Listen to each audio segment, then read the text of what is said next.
Chapter 7 of The Wonderful Wizard of Oz by l.frank. This recording is in the public domain. Recording by Phil Chenevert. August and September 2011, Baton Rouge, Louisiana. The Journey to the Great Oz.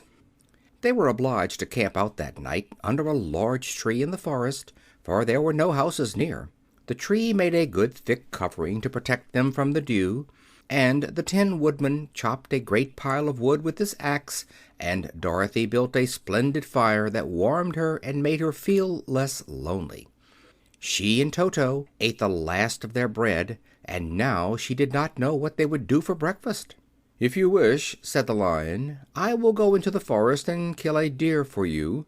You can roast it by the fire, since your tastes are so peculiar that you prefer cooked food, and then you will have a very good breakfast." "Don't, please don't," begged the Tin Woodman. "I should certainly weep if you killed a poor deer, and then my jaws would rust again." But the Lion went away into the forest and found his own supper, and no one ever knew what it was, for he didn't mention it. And the Scarecrow found a tree full of nuts and filled Dorothy's basket with them, so that she would not be hungry for a long time. She thought this was very kind and thoughtful of the Scarecrow, but she laughed heartily at the awkward way in which the poor creature picked up the nuts. His padded hands were so clumsy, and the nuts were so small, that he dropped almost as many as he put in the basket. But the Scarecrow did not mind how long it took him to fill the basket, for it enabled him to keep away from the fire, as he feared a spark might get into his straw and burn him up. So he kept a good distance away from the flames, and only came near to cover Dorothy with dry leaves when she lay down to sleep. These kept her very snug and warm, and she slept soundly until morning. When it was daylight, the girl bathed her face in a little rippling brook, and soon after they all started toward the Emerald City. This was to be an eventful day for the travelers. They had hardly been walking an hour when they saw before them a great ditch that crossed the road and divided the forest as far as they could see on either side. It was a very wide ditch, and when they crept up to the edge and looked into it, they could see it was also very deep, and there were many big jagged rocks at the bottom. The sides were so steep that none of them could climb down, and for a moment it seemed that their journey must end. "What shall we do?" asked Dorothy despairingly. "I haven't the faintest idea," said the Tin Woodman, and the Lion shook his shaggy mane and looked thoughtful. But the Scarecrow said, "We cannot fly, that is certain. Neither can we climb down into this great ditch. Therefore, if we cannot jump over it, we must stop where we are." "I think I could jump over it," said the Cowardly Lion, after measuring the distance carefully in his mind. "Then we are all right," answered the Scarecrow, "for you can carry us all over on your back, one at a time." "Well, I'll try it," said the Lion. "Who will go first?" "I will," declared the Scarecrow, "for if you found that you could not jump over the gulf, Dorothy would be killed or the Tin Woodman badly dented on the rocks below. But if I am on your back it will not matter so much, for the fall would not hurt me at all." "I am terribly afraid of falling myself," said the Cowardly Lion, "but I suppose there is nothing to do but try it. So get on my back and we will make the attempt." The Scarecrow sat upon the Lion's back, and the big beast walked to the edge of the gulf and crouched down. "Why don't you run and jump?" asked the Scarecrow. "Because that isn't the way we lions do things," he replied. Then, giving a great spring, he shot through the air and landed safely on the other side. They were all greatly pleased to see how easily he did it, and after the Scarecrow had got down from his back, the Lion sprang across the ditch again. Dorothy thought she would go next, so she took Toto in her arms and climbed on the Lion's back, holding tightly to his mane with one hand. The next moment it seemed as if she were flying through the air, and then, before she had time to think about it, she was safe on the other side. The Lion went back a third time and got the Tin Woodman, and then they all sat down for a few moments to give the beast a chance to rest, for his great leaps had made his breath short, and he panted like a big dog that has been running too long.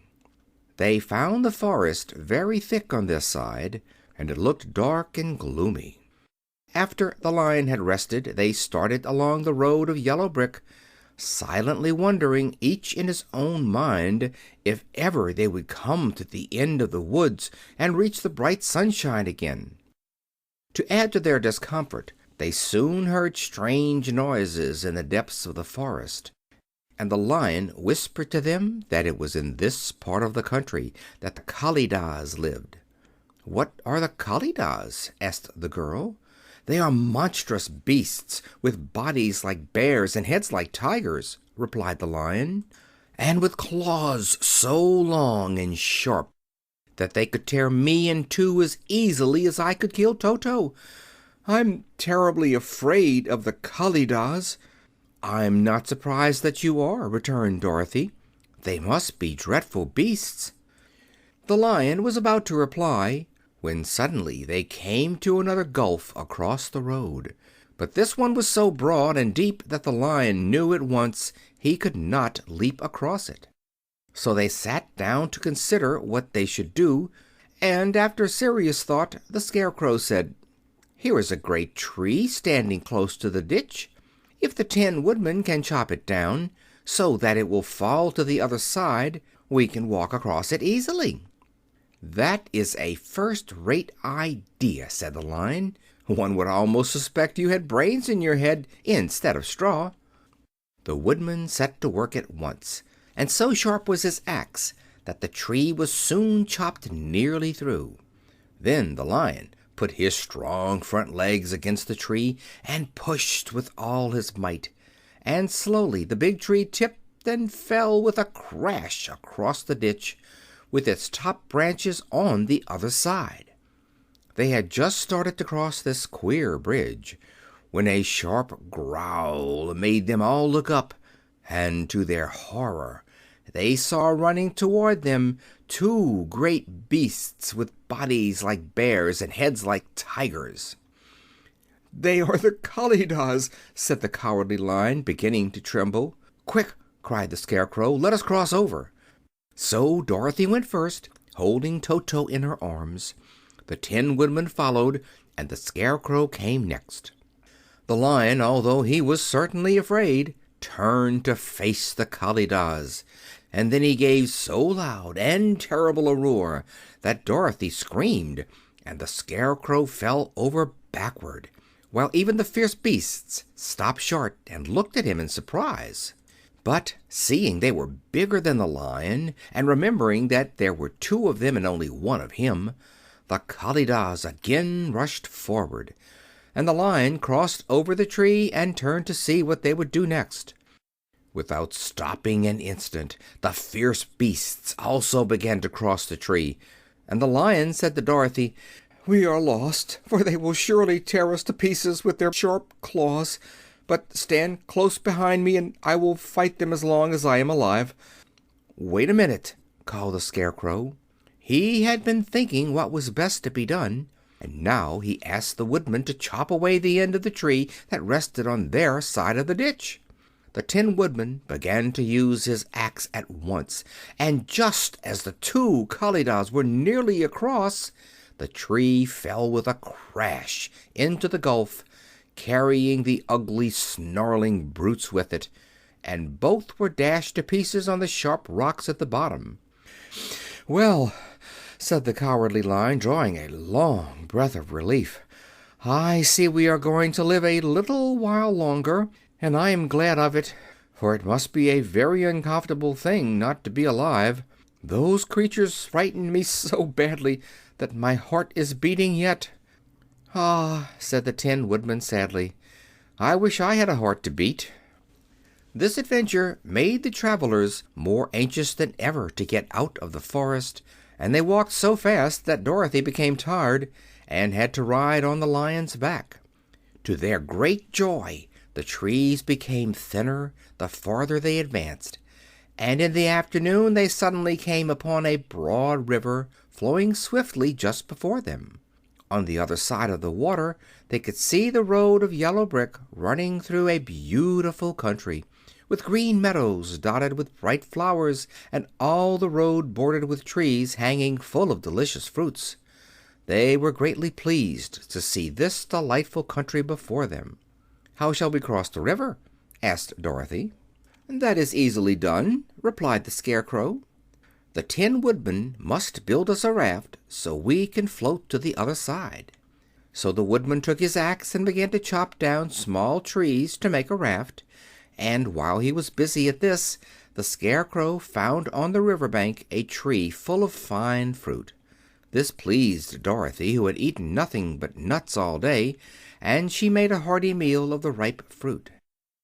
But it takes time to make a raft, even when one is as industrious and untiring as the Tin Woodman, and when night came the work was not done. So they found a cozy place under the trees, where they slept well until the morning, and Dorothy dreamed of the Emerald City and of the good Wizard of Oz, who would soon send her back to her own home again. End of chapter 7.